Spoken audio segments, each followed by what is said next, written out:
When Harris came in 1995, he basically canceled all the funding for new housing co-ops and new nonprofits. Cold turkey.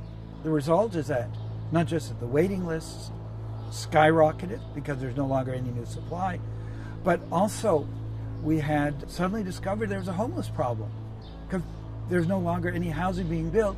When the people became homeless, they were stuck on the streets, they were stuck in shelters. There's only one way you can develop new housing, right? You got to get money from the government. The developers are building stuff that is short-term. The city says you can get a government funding to build rental, but you only have to keep it affordable for 20 years. We need affordable housing in perpetuity. The energy that the co-ops are doing and the nonprofits is to build perpetually affordable housing. The role of the state in capitalism is central. Anybody who buys this propaganda that we need to free markets from states, we need to deregulate, is being fooled by people who don't believe this for a second. Every capitalist knows that how he competes is dependent, or she or any big corporation, is dependent on the standards that governments set for the products they produce. The whole legal system that protects private property and contracts, etc., is embedded in the state. Right? So there's no such thing as capitalism without capitalist states. What came as a surprise over the last number of years that when our mortgages started ending, unlike other federal and provincial co-ops here in the City of London and the surrounding areas, ours came to a dead stop. And so that's raised a lot of concerns because of the fact that we weren't treated the same way. We weren't treated equally like the other funding agreements.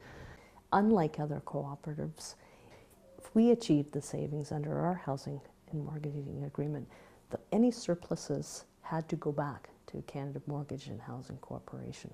So that's basically what has caused a lot of the difficulties for us today, is because of the fact that we weren't able to create a pool like other housing cooperatives to be able to deal with the future.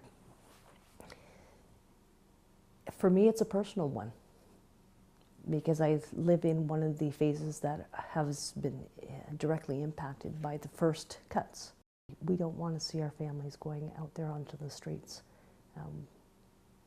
It's hard to be able to lose a family knowing what's out there, knowing the lack of affordable housing, and being able to live in a lot of poverty here in the City of London. At the same point, we have to do our business and do our duties, and being able to, like anybody else here in the City of London, being able to go to our MPs and go to our MPPs and have meetings with the City of London to put pressure on them to change their policies, or to be able to go into the direction of finding more monies for affordable housing at both the federal government level as well as the provincial government level.